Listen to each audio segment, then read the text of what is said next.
Alright, folks, we're still getting things ready, but I will remove the please stand by. How is everyone doing tonight?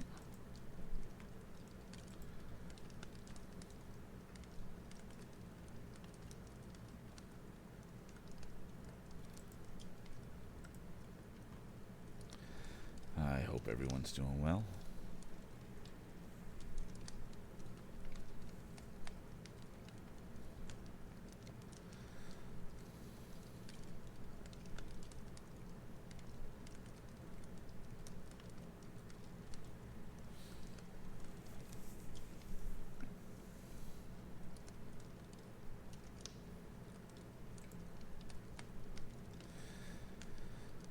Alright, let's do this. Just getting things in order here.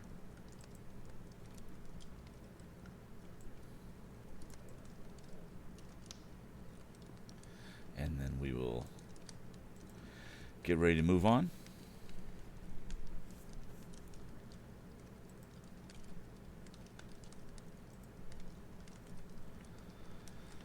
Alrighty.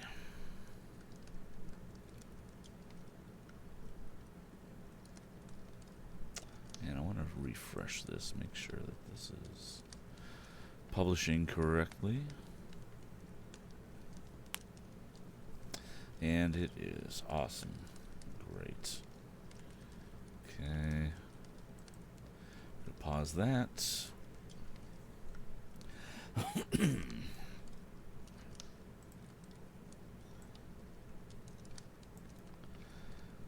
Do this and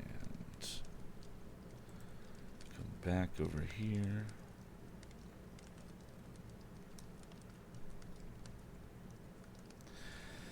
Alrighty, so hope everybody had a good couple of days. Before we get started, just wanted to let folks know that we've settled on a schedule. It's in the panels below, but the schedule is going to be Tuesday, Thursday, Sunday. Tuesday and Thursday evenings at 7 p.m. Eastern Time, and Sunday at 6 p.m. Eastern Time. This Thursday, I'm just going to let you know right now, and I will tweet out about it, but this Thursday there's a possibility of me not streaming because a really close friend had a death in the family, and I may need to be there Thursday, so I hope to be able to do that. So we'll see how that all works out. So we are getting close to being able to launch the audio portion of all this on a podcast stream. We'll give you all the information as soon as we have it. But yeah, it's going pretty well. I was kind of hoping to have, excuse me, some graphics to show you tonight, but that did not happen. But we do have a title card that is coming, and more graphics for the channel itself, which will also go on the YouTube end of things. So if you have any suggestions, there is a suggestion box down at the bottom of the screen in one of the panels below. And I think we're just going to go from here. So let me transition back to this.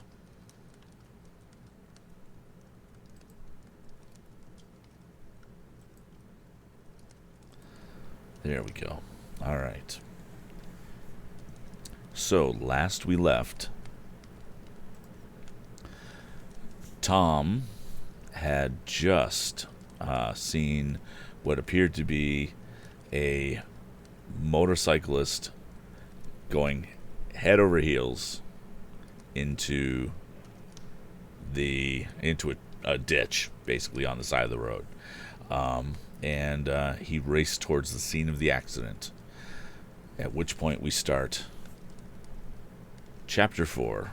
You know what? Before that, I because of we're doing the audio thing, I'm going to start the intro, the audio thing, and we'll go from there. And we're still trying to polish this up, so let me know how it works out for you if you like it. Okay, so 3, 2, 1. Welcome once again to Storytime with Kurt, where we're reading right now Tom Swift and His Motorcycle. Previously, on Tom Swift and His Motorcycle, Tom had just seen a motorcycle go off the road into a ditch and was racing towards the ditch to make sure nobody was hurt. And we start with Chapter 4, Tom and a Motorcycle. When Tom reached the prostrate figure on the grass at the foot of the old oak tree, the youth bent quickly over the man. There was an ugly cut on his head, and blood was flowing from it. But Tom quickly noticed that the stranger was breathing, though not very strongly. "Well, he's not dead just yet," exclaimed the youth with a sigh of relief. "But I guess he's pretty badly hurt. I must get help. No, I'll take him into our house. It's not far. I'll call Dad." Leaning his wheel against the tree, Tom started for his home about 300 feet away, and then he noticed that the stranger's motorcycle was running at full speed on the ground. "Guess I better shut off the power," he exclaimed. "No use letting the machine be ruined." Tom had a natural love for machinery, and it hurt him almost as much to see a piece of fine apparatus abused as it did to see an animal mistreated. It was the work of a moment to shut off the gasoline and spark, and then the youth raced on towards his house. "Where's Dad?" he called to Mrs. Baggert, who was washing the dishes. "Out in one of the shops," replied the housekeeper. "Why, Tom, whatever has happened?" she went on hurriedly as she saw how excited he was. "Man hurt. Out in front. Motorcycle smash. I'm going to bring him in here. Get things ready. I'll find Dad." "Bless and save us," cried Mrs. Baggert. "Whatever we coming to? Who's hurt? How did it happen? Is he dead?" "Haven't time to talk now," answered Tom, rushing from the house. "Dad and I will bring him in here." Tom found his father in one of 3 small machine shops on the grounds of the Swift home. The youth hurriedly told what had happened. "Of course we'll bring him right in here," assented Mr. Swift, putting aside the work upon which he was engaged. "Did you tell Mrs. Baggert?" "Yes, and she's all excited." "Well, she can't help it, being a woman, I suppose, but we'll manage. Do you know the man? Now, as an aside here, you can tell the verbiage is dated, right? She can't help it being a woman, I suppose.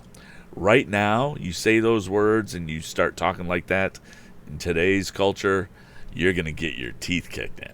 So, but it's a product of its time. So, do you know the man?" "Never saw him before today when he tried to run me down. Guess he doesn't know much about motorcycles. But come on, Dad. He may bleed to death." Father and son hurried to where the stranger lay. As they bent over him, he opened his eyes and asked faintly, "Where am I? What happened?" "You're all right. In good hands," said Mr. Swift. "Are you much hurt?" Not much. Mostly stunned, I guess. What happened?" he repeated. "You and your motorcycle tried to climb a tree," remarked Tom with grim humor. "Oh, yes. I remember now. I couldn't seem to steer out of the way, and I couldn't shut off the power in time. Is the motorcycle much damaged?" "The front wheel is," reported Tom after an inspection, "and there are some other brakes, but I guess—" "I wish it were all smashed," exclaimed the man vigorously. "I never want to see it again." "Why? Don't you like it?" asked Tom eagerly. "No, and I never will." The man spoke faintly but determinedly. "Never mind now, son," interposed Mr. Swift. "Don't excite yourself. My son and I will take you to our house and send for a doctor." "I'll bring the motorcycle after we carried you in," added Tom. Don't worry about the machine. I never want to see it again, went on the man, rising to a sitting position. It nearly killed me twice today. I'll never ride again. You'll feel differently after the doctor fixes you up, said Mr. Swift with a smile. Doctor? I don't need a doctor, cried the stranger. I'm only bruised and shaken up. You have a bad cut on your head, said Tom. It isn't very deep, went on the injured man, placing his fingers on it. Fortunately, I struck the tree a glancing blow. If you'll allow me to rest in your house a little while and give me some plaster for the cut, I should be all right again. Plaster for the cut. If that isn't a little indicator of age, nothing is. I'm not putting any plaster on any cut I've got. Can you walk, or shall we carry you? Asked Tom's father. Oh, I can walk if you'll support me a little. And the stranger proved that he could do this by getting to his feet and taking a few steps. Mr. Swift and his son took hold of his arms and led him to the house. There he was placed on a lounge and given some simple restoratives by Mrs. Baggert, who, when she found the accident was not serious, recovered her composure. I must have been unconscious for a few minutes, went on the man.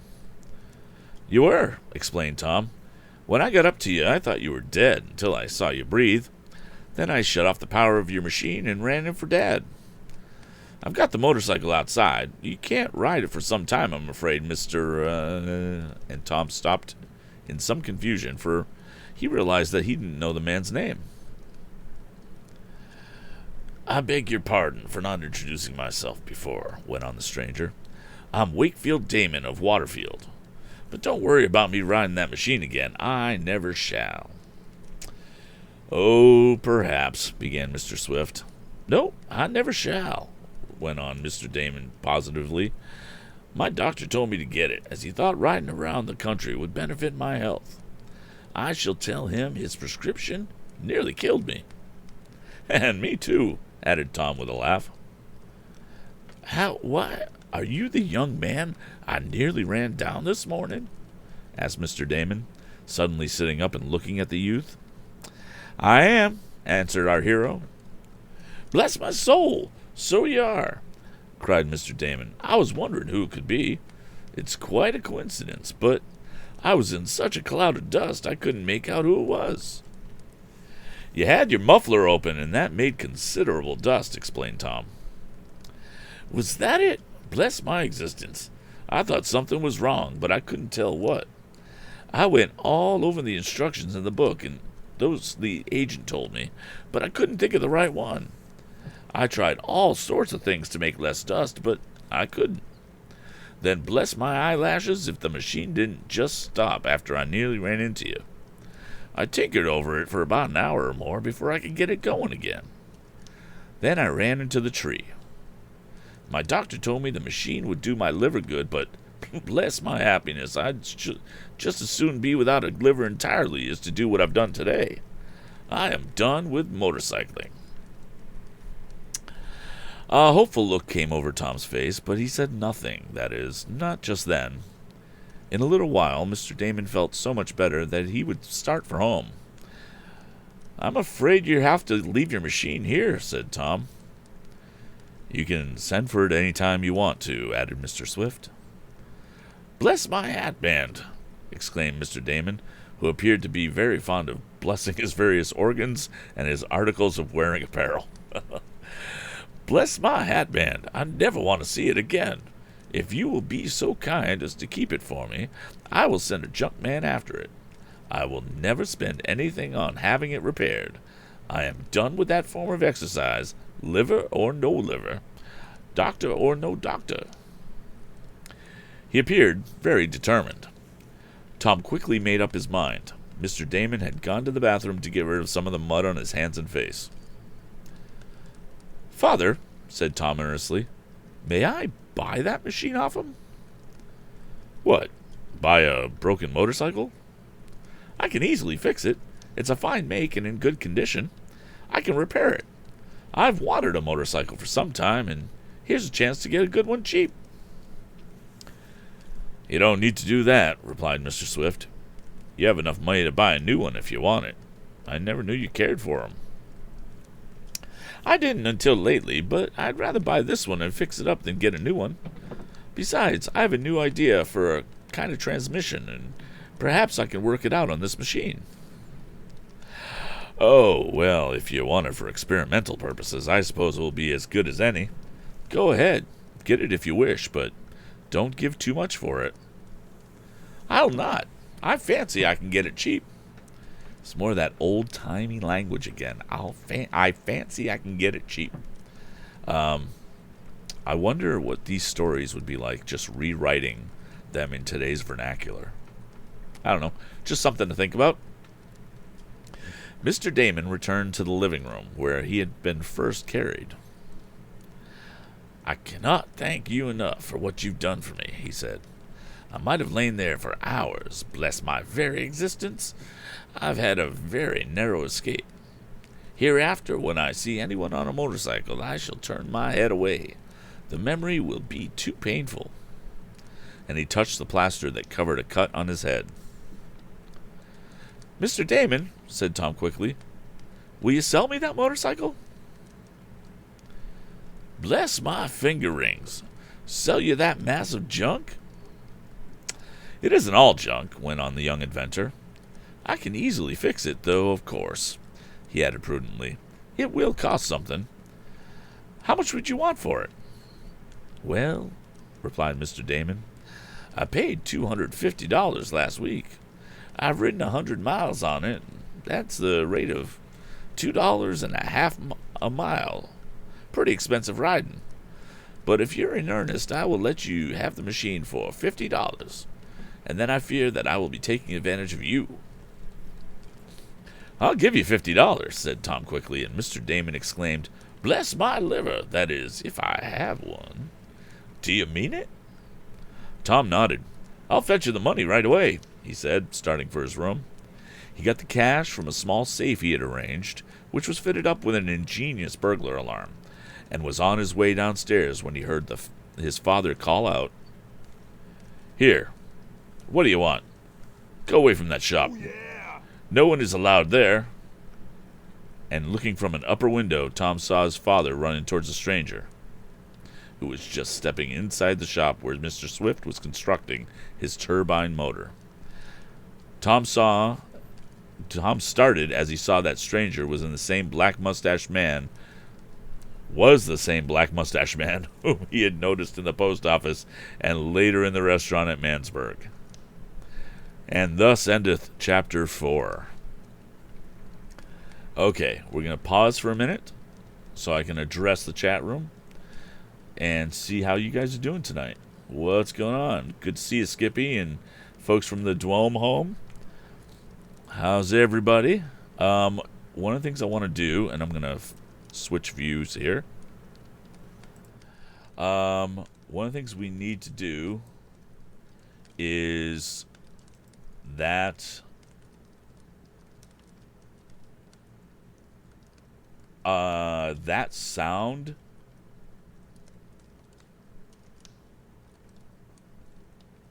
did one of you guys trigger that sound clip, that widget?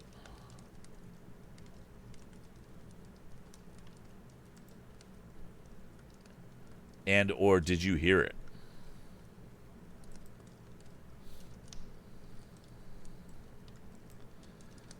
Because I don't know what's going on there, but I need to get rid of that because I can't be having those sound effects going off while I'm reading.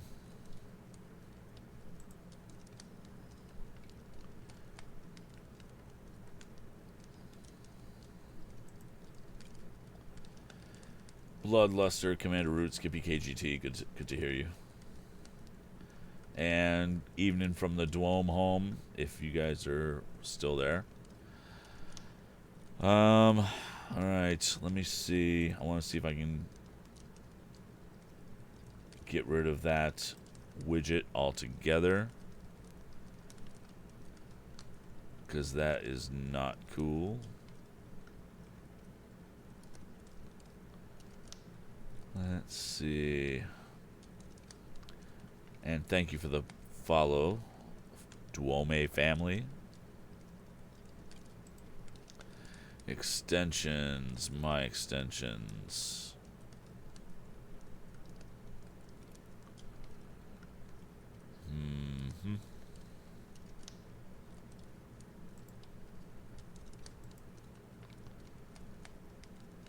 Okay. Alright, so I don't see it here. Which makes me think that it is in my OBS. So I need to get rid of that.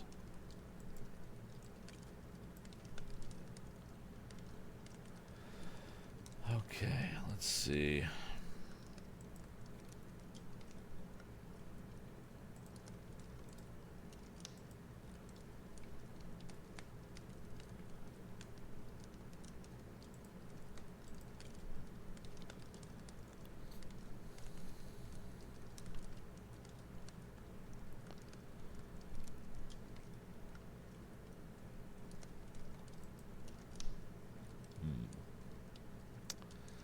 Don't see it there.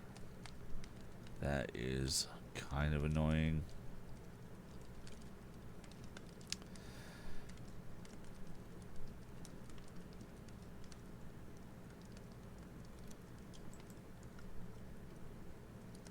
Okay. Let me ask you this, guys. Can you guys hear the crackling fireplace?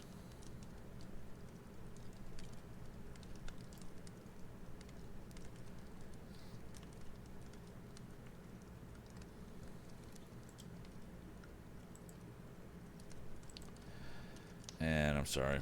I'm going to ask that again. No, but you're pretty much deaf.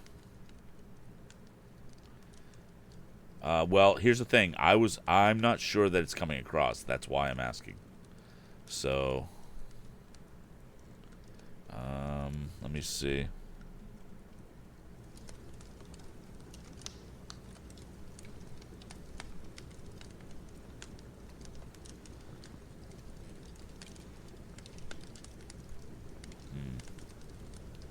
And if it isn't, then I need to know that.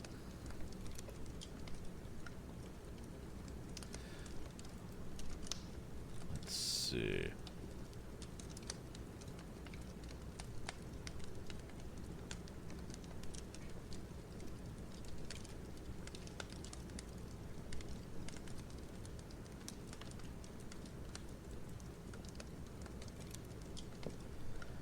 All right.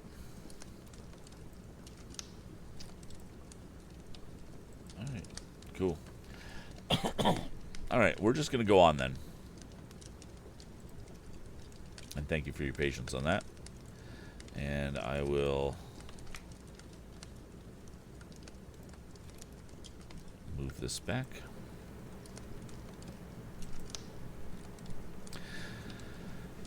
So previously on Chapter 4 of Tom Swift and his motorcycle, Tom found the man that crashed the motorcycle, brought him into the house to get him healed up, and ended up buying the motorcycle from Mr. Damon. Welcome to Tom Swift and his motorcycle, Chapter 5. Mr. Swift is alarmed. Stuffing the money. Well, let's try that again. Welcome to Tom's. Wow. You guys in the live chat room have a whole lot to see. This is awesome. All right. Welcome to Tom Swift and his motorcycle. Chapter 5. Mr. Swift is alarmed. Stuffing the money which he intended to give to Mr. Damon in his pocket, Tom ran downstairs. As he passed through the living room, intending to see what the disturbance was about, and if necessary, aid his father, the owner of the broken motorcycle exclaimed, "What's the matter? What's happened? Bless my coattails, but is anything wrong? I don't know, answered Tom. There's a stranger about the shop, and my father never allows that. I'll be back in a minute. Take your time, advised the somewhat eccentric Mr. Damon. I find my legs are a bit weaker than I suspected, and I will be glad to rest a while longer. Bless my shoelaces, but don't hurry. Tom went into the rear yard, where the shops and a small cluster of buildings were located. He saw his father confronting the man with the black mustache, and Mr. Swift was saying, "What do you want? I allow no people to come in here unless I or my son invites them. Did you wish to see me?" "Are you Barton Swift?" asked the man. "Yes, that's my name." "The inventor of the Swift safety lamp and the turbine motor?" At the mention of the motor, Mr. Swift started. "I am the inventor of the safety lamp you mentioned," he said stiffly, "but I must decline to talk about the motor. May I ask where you obtained your information concerning it?" "Why, I'm not at liberty to tell," went on the man. "I called to see if we can negotiate with you for the sale of it. Parties whom I represent—" At that moment, Tom plucked his father by the sleeve. "Dad," whispered the youth, "I saw him in Mansburg. I think he's one of the several who've been inquiring in Mr. Merton's shop about you and your patents. I wouldn't have anything to do with him until I found out more about him." "Is that so?" asked Mr. Swift quickly. Then, turning to the stranger, he said, "My son tells me—" But Mr. Swift got no further, for at that moment the stranger caught sight of Tom, whom he had not noticed before. "Huh!" exclaimed the man. "I have forgotten something. An important engagement. Will be back directly. We will see you again, Mr. Swift. Excuse the trouble I've put you to. I'm in a great hurry." And before father or son could stop him, had they any desire to, the man turned and walked quickly from the yard. Mr. Swift stood staring at him, and so did Tom. Then the inventor asked, "Do you know that man?" "What about him, Tom? Why did he leave so hurriedly?" "I don't know his name," replied Tom, "but I'm suspicious regarding him, and I think he left because he suddenly recognized me." Thereupon he told his father of seeing the man in the post office and hearing the talk of the same individual and two companions in the restaurant. "So you think they're up to some mischief, Tom?" asked the parent when the son had finished. "Well, I wouldn't go quite as far as that, but I think that they're interested in your patents, and you ought to know whether you want them to be or not." "I most certainly do not, especially in the turbine motor. That is my latest invention, and I think will prove very valuable. But, though I've not mentioned it before, I expect to have trouble with it. Soon after I perfected it, with the exception of some minor details, I received word from a syndicate of rich men that I was infringing on a motor, the patent of which they controlled. Now this surprised me for two reasons. One, because I did not know that anyone knew I had invented the motor. I had kept the matter secret, and I'm at a loss to know how it leaked out. To prevent any further information concerning my plans becoming public, I sent you to Mansburg today. But it seems that the precaution was of little avail. Another matter of surprise was the information that I was infringing on the patent of someone else. I had a very careful examination made, and I found that the syndication of rich men was wrong. I was not infringing. In fact, though the motor they have is somewhat like mine, there is one big difference. Theirs does not work, while mine does. Their patents are worthless." "Then what do you think is their object?" "I think they want to get control of my invention of the turbine motor, Tom, and that's what's been worrying me lately. I know these men to be unscrupulous, and with plenty of money, they may make trouble for me. But can't you fight them in the courts? Yes, I could do that. It's not as if I was a poor man, but I do not like lawsuits.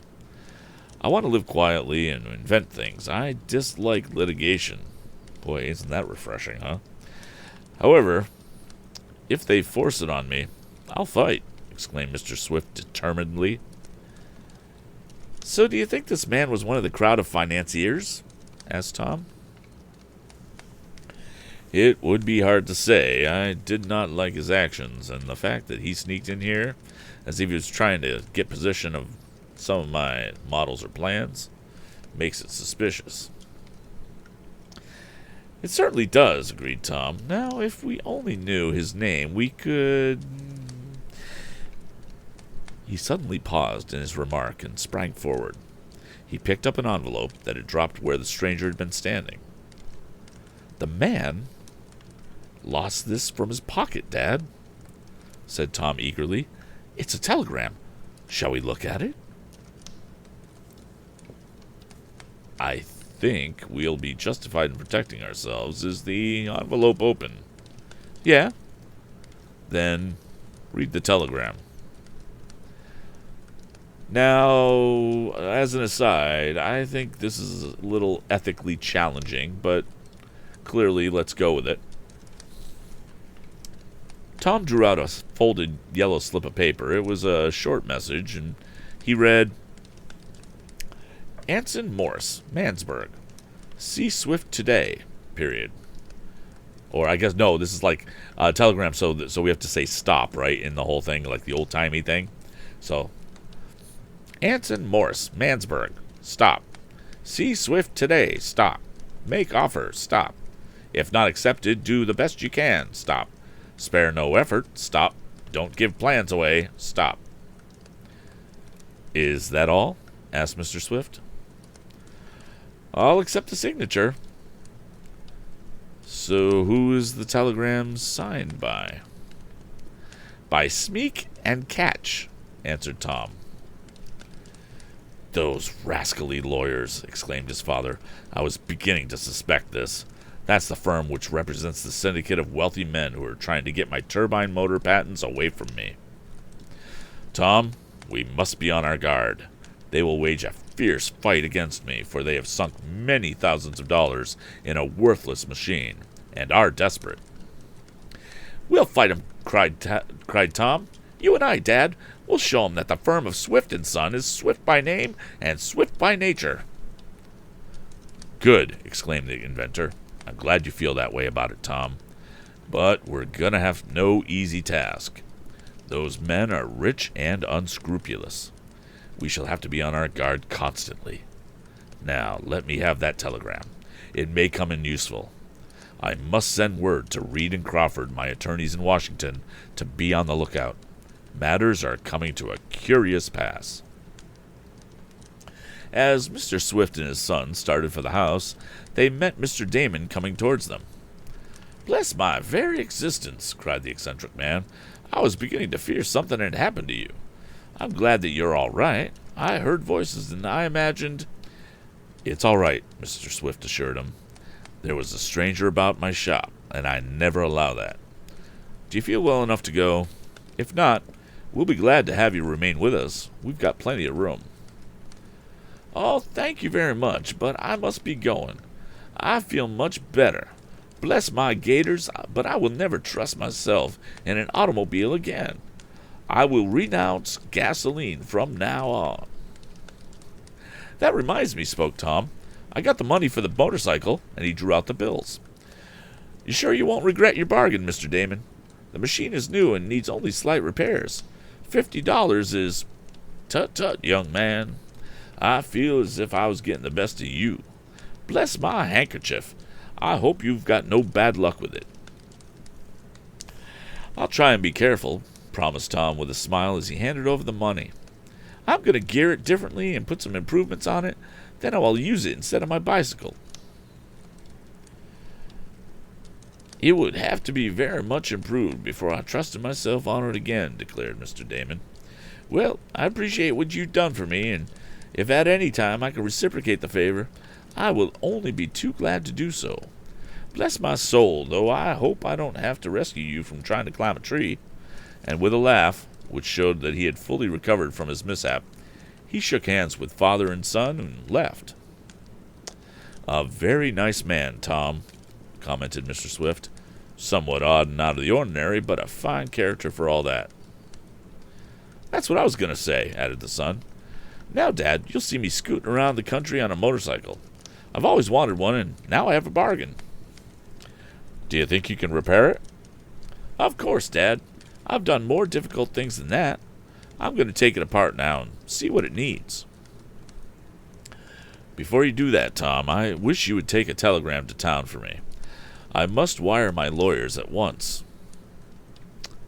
"Dad looks worried," thought Tom as he wheeled the broken motorcycle into a machine shop where he did most of his work. "Well, I don't blame him, but we'll get the best of those scoundrels yet." And that's the end of chapter 4.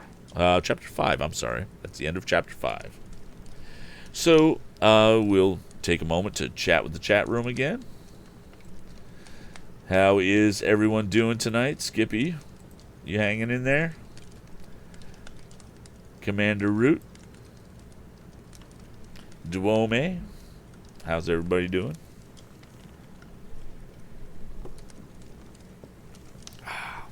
Gonna get myself a little drink there. Oh, thanks, man. So, let me flip this back here. Oh, wrong flip. There we go. I'll flip this back over to here. So yeah, if you guys are enjoying this, pretty soon the videos will be published on YouTube. Just waiting for some final graphics to put up there. The one thing I'm going to ask everybody who is listening to this and is enjoying this is to spread the word. It's the only way we can build an audience and build this whole thing. So it's pretty cool, pretty good feedback so far from folks. But let's just see what we can do. Okay. So let's see. Let's go back. And we'll try to do a little bit of a recap here.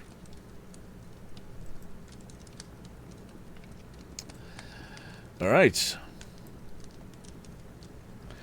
Previously in Chapter 5 of Tom Swift and His Motorcycle. Basically, they brought in the Mr. Damon and dealt with his crash and his injuries, and some shady characters showed up at the Swift house to try to procure the turbine engine that Mr. Swift is working on. The problem with that is that was supposed to be a secret. They shouldn't know about it. And so they're basically claiming that Mr. Swift has infringed on their patent. Well, Mr. Swift is going to have none of that. So, as people are wont to do, lawyers are going to get involved. Even though Mr. Swift doesn't like litigation, he has to get his lawyers involved to protect things. And now, we move on. Welcome to Chapter 6 of Tom Swift and His Motorcycle. Chapter 6 is titled, An Interview in the Dark. While Mr. Swift was writing the message he wished his son to take to the village, the young mechanic inspected the motorcycle he'd purchased. Tom found that a few repairs would suffice to put it in good shape, though an entire front wow, I completely botched that one. Let me start that sentence over again. Tom found that a few repairs would suffice to put it in good shape, though an entire new front wheel would be needed. The motor had not been damaged, as he ascertained by a test. Tom rode into town on his motorcycle. Wow. I am just... Well, have fun with these ones, kids. Tom rode into town on his bicycle, and as he hurried along, he noticed in the west a bank of ugly-looking clouds that indicated a shower. "I'm in for a wetting before I get back," he mused, and he increased his speed. reaching the telegraph office shortly before 7 o'clock.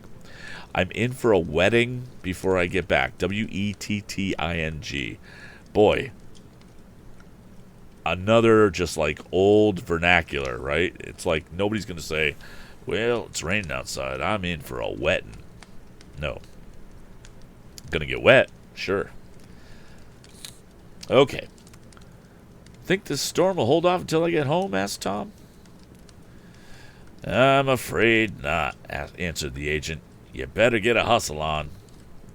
Tom sprinted off. It was getting dark rapidly, and when he was about a mile from home, he felt several warm drops on his face. Here it comes, exclaimed the youth. Now for a little more speed. Tom pressed harder on the pedals. Too hard, in fact, for an instant later something snapped, and the next he knew, he was flying over the handlebars of the bicycle. At the same time, there was a metallic clinking sound. Chain's busted, exclaimed the lad as he picked himself up out of the dust. Well, wouldn't that jar you? And he walked back to where, in the dusk, he could dimly discern his wheel. The chain had come off the two sprockets and was lying to one side. Tom picked it up and ascertained by close observation that the screw and nut holding the two joining links together was lost. Nice pickle, he murmured. How am I going to find it in all this dust and darkness? He asked himself disgustedly. I'll carry an extra screw next time. No, I won't either. I'll ride my motorcycle next time. Well, I may as well give it a look round. I hate to walk if I can fix it and ride. Tom had not spent more than 2 minutes looking about the dusty road with the aid of matches for the screw, when the rain suddenly began falling in a hard shower. Guess there's no use lingering here any longer, he remarked. I'll push the wheel and run for home. He started down the road in the storm and darkness. The highway soon became a long puddle of mud. Now remember, they have all dirt roads here. I've not heard anything about any pavement at all. This is 1910 we're talking about.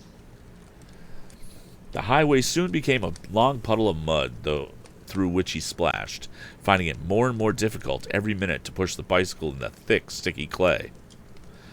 Above the roar of the wind and the swishing of the rain, he heard another sound. It was a steady puff, puff, and then the darkness was cut by a glare of light. An automobile, said Tom aloud. Guess I'd better get out of the way. He turned to one side, but the auto, instead of passing him when it got to the place where he was, made a sudden stop. Want a ride? Asked the chauffeur, peering out from the side curtains, which somewhat protected him from the storm. Curtains instead of windows. Interesting. Tom saw that the car was a large touring one. Can I give you a lift? Went on the driver. Well, I've got my bicycle with me, explained the young inventor. My chain's broken, and I've got a mile to go. Jump up and back, invited the man. Leave your wheel here. It'll be safe. I couldn't do that, said Tom. I don't mind walking. I'm wet through now, and I can't get much wetter. I'm much obliged, though. Well, I'm sorry, but I can hardly take you and the bicycle, too, continued the chauffeur. Certainly not, added a voice from the tonneau of the car. But we can't have a muddy bicycle in here. Who is that person, Simpson? It's a young man, asked the driver. Is he acquainted around here? Went on the voice from the rear of the car. Ask him if he's acquainted around here, Simpson. Tom was wondering where he'd heard that voice before. He had a vague notion that it was familiar. Are you acquainted around here? Obediently asked the man at the wheel. I live here, replied Tom. Ask him if he knows anyone named Swift, continued the voice from the tonneau, and the driver started to repeat it. I heard him, interrupted Tom. Yes, I know him, Mr. Swift. But Tom, with a sudden resolve, and one he could hardly explain, decided that for the present he would not betray his own identity. Ask him if Mr. Swift is an inventor. Once more the unseen person spoke in the voice Tom was trying vainly to recall. Yes, he's an inventor, was the youth's answer. Do you know much about him? What are his habits? Does he live near his workshops? Does he keep many servants? Does he... The unseen questioner suddenly parted the side curtains and peered out at Tom, who stood in the muddy road close to the automobile. At that moment there came a bright flash of lightning, illuminating not only Tom's face, but that of his questioner as well.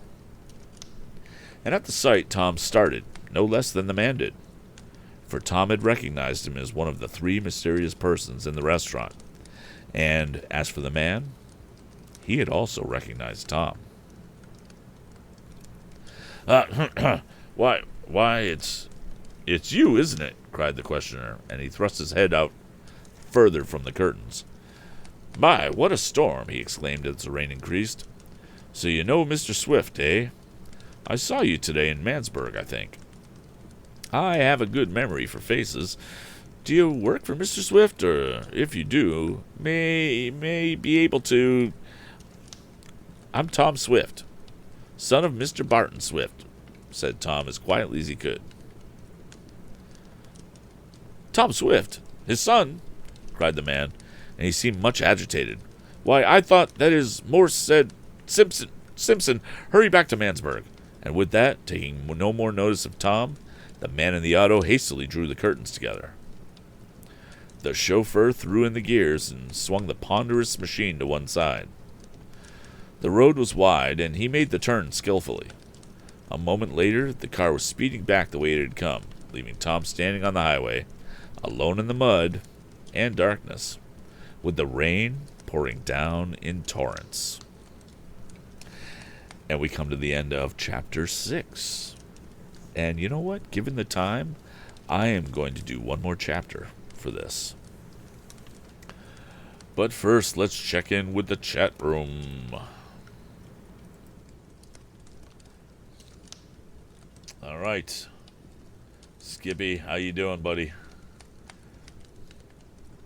Good to see you guys hanging. I really do appreciate it.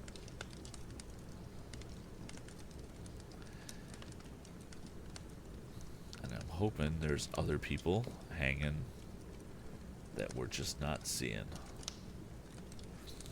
Chill. Nice, buddy. Hope you had a good day at work today.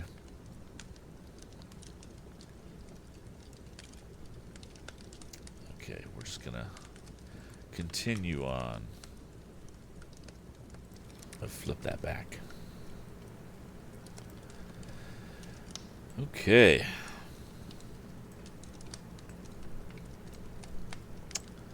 So, previously on Chapter 6 of Tom Swift and His Motorcycle, basically, we got the motorcycle purchased. Tom was riding his bike, broke down, and was approached by a car. And the car had one of the mysterious men from Mansburg, who, once they recognized him and figured out who he was, freaked out and went back to Mansburg. And welcome back to Tom Swift and His Motorcycle. Chapter 7, Off on a Spin. Tom's first impulse was to run after the automobile, the red tail light of which glowed through the blackness like a ruby eye. Then he realized that it was going from him at such a swift pace that it would be impossible to get near it, even if his bicycle was in working order. But if I had my motorcycle, I'd catch up to him, he murmured. As it is, I must hurry home and tell Dad. This is another link in the queer chain that seems to be winding around us. I wonder who that man was, and what he wanted by asking so many personal questions about Dad. Trundling his wheel before him, with the chain dangling from the handlebar, Tom splashed on through the mud and rain. It was a lonesome, weary walk, tired as he was with the happenings of the day, and the young inventor breathed a sigh of thankfulness as the lights of his home shone out in the mist of the storm. As he tramped up the steps of the side porch, his wheel bumping along ahead of him, a door was thrown open. Why, "It's Tom!" exclaimed Mrs. Baggert. "Whatever happened to you?" And she hurried forward with a kindly solicitude. Wow, that's a word you don't hear much.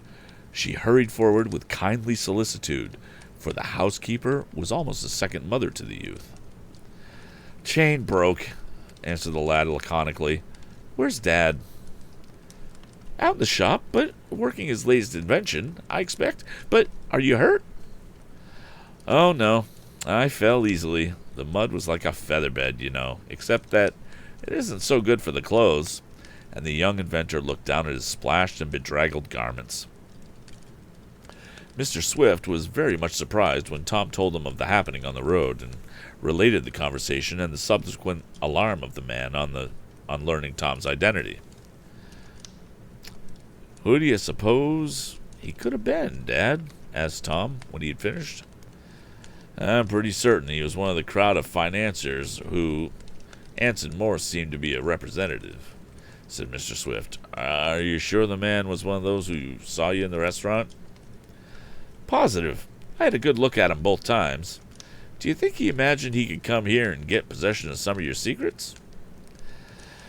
"I hardly know what to think, Tom, but we'll take every precaution. We'll set the burglar alarm wires, which I've neglected for some time, as I fancied everything would be secure here. Then I'll take my plans and the model of the turbine motor into the house. I'll run no chances tonight." Mr. Swift, who was adjusting some of the new bolts that Tom had brought home that day, began to gather up his tools and material.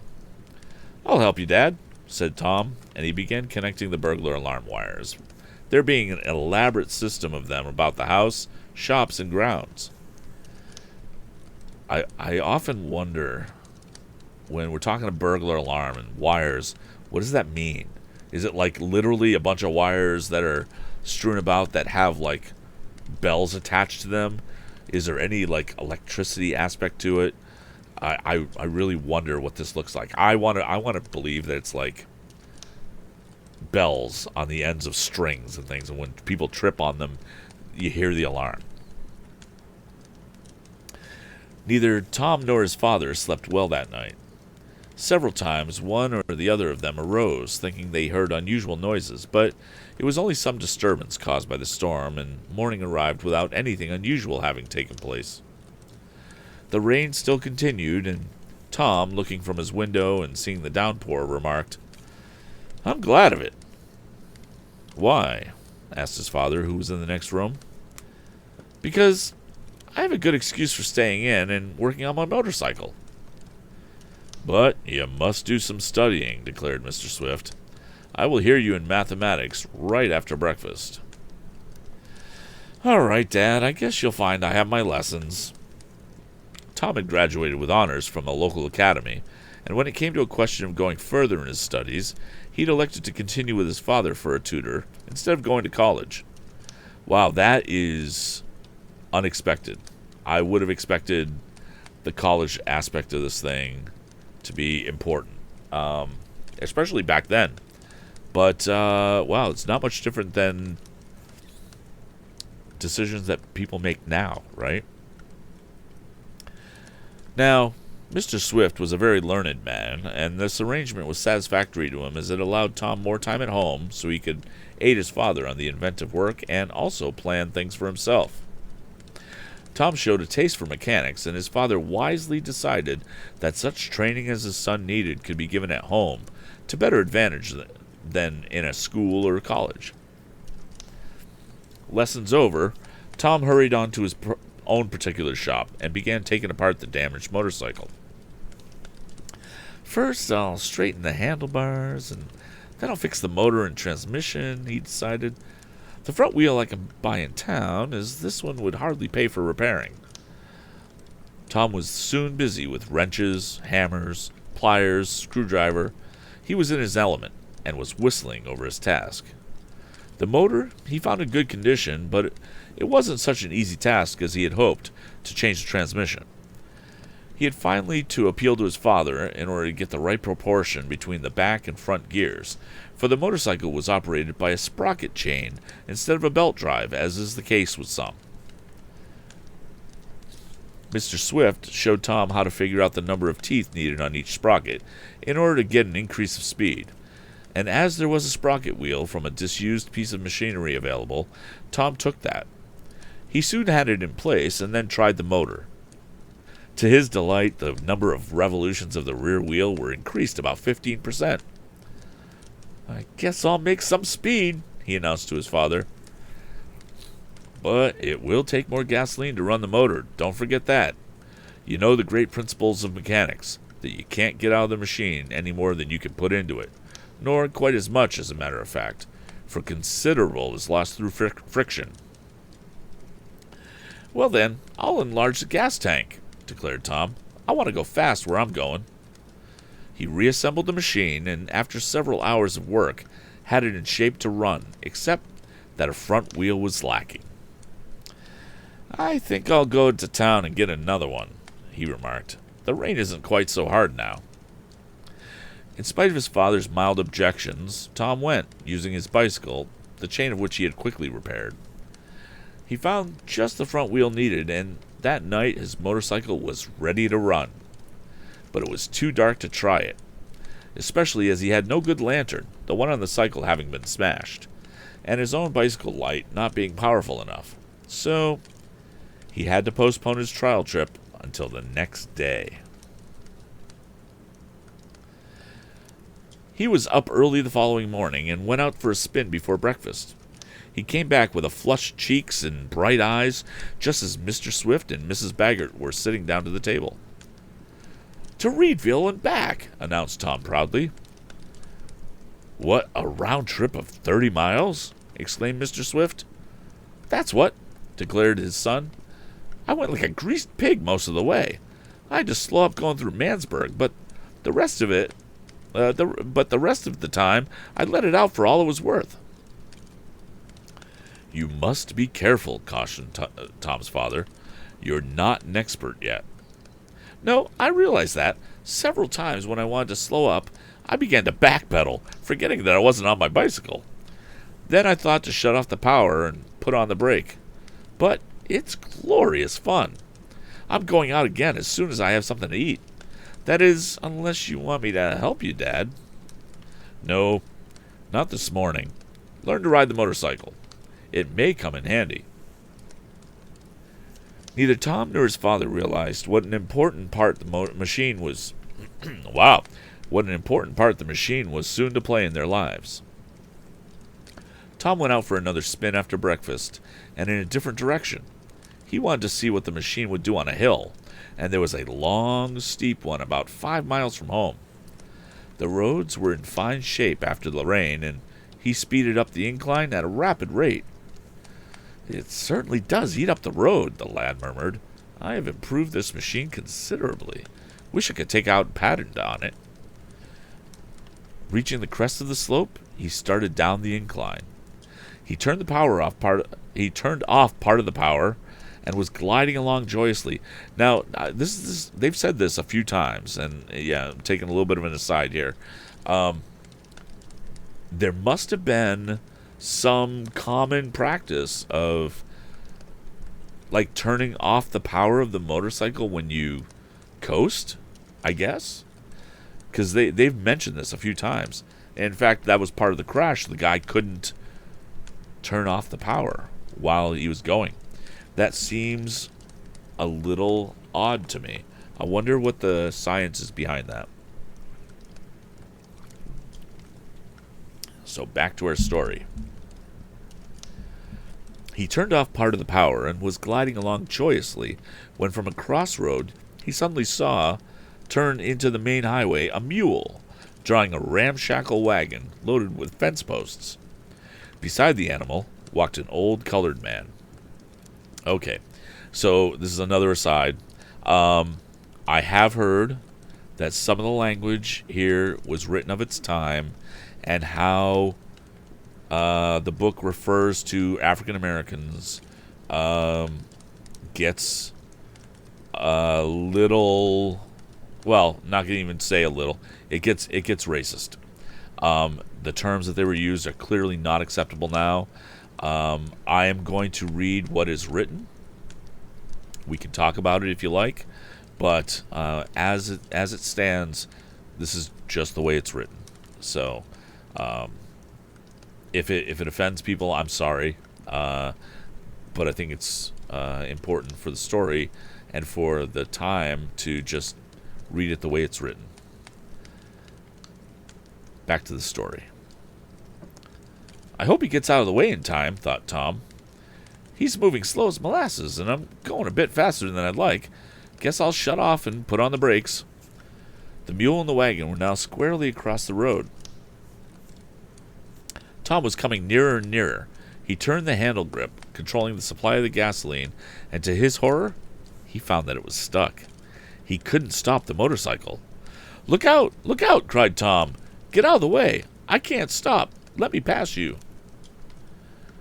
The man looked up. He saw the approaching machine, and he seemed to lose possession of his senses. Whoa, Boomerang! Cried the man. Whoa! Something's going to happen. That's what, muttered Tom desperately, and as he saw that there was not room for him to pass without going into the ditch, a proceeding that would mean an upset. Pull out of the way, he yelled again. But either the driver couldn't understand, or he didn't appreciate the necessity. The mule stopped and reared up. The man hurried to the head of the animal to quiet it. Whoa, Boomerang! Just stand still, he said. Tom, with a great effort, managed to twist the grip and finally shut off the gasoline. But it was too late. He struck the man with the front wheel. Fortunately, the youth had managed to somewhat reduce his speed by a quick application of the brake, or the result might have been serious. As it was, the man was gently lifted away from the mule's head and tossed into the long grass into the ditch. Tom, by a great effort, succeeded in maintaining his seat in the saddle and then bringing the machine to a stop. He leaped off and turned back. The man was sitting up, looking dazed. Whoa, Boomerang, he murmured. Something's happened. But the mule, who had quieted down, only waggled his ears lazily, and Tom, ready to laugh, now that he saw he had not committed manslaughter, hurried to where the colored man was sitting. And that's the end of chapter 7. All right, so before we finish this, that whole thing I said about reading the original language, frankly, I'm not doing that. I'm not comfortable with that. I'm going to substitute words that make sense to the story, but won't affect the story. Yeah, I'm not reading exactly what's written. I am going to read what's necessary. And if that offends people on the other side, I apologize. But it's better this way, from my perspective, and it's more appropriate to today. I just am not going to feel comfortable reading it. If I was reading this to my kids, I would absolutely be substituting these words. I said colored man twice. That'll be the last time I say that. I'm just going to refer to him as a man. So, if you don't like it, then please don't listen. I apologize. No, I don't apologize for that. No, I don't. If you don't like it, please don't listen. If you do, if you're okay with the way it's going, please continue to listen. That's all I care about. So, that is the end of chapter 7, and that's where we're going to end things tonight. So thank you so much for listening. I'm going to stop the recording here. Awesome. And going to address the chat room again. We'll flip back into book view. All right, so we got through 4 chapters tonight. I didn't think we were going to go that far, but good. That's great. Skippy, how you doing, bud?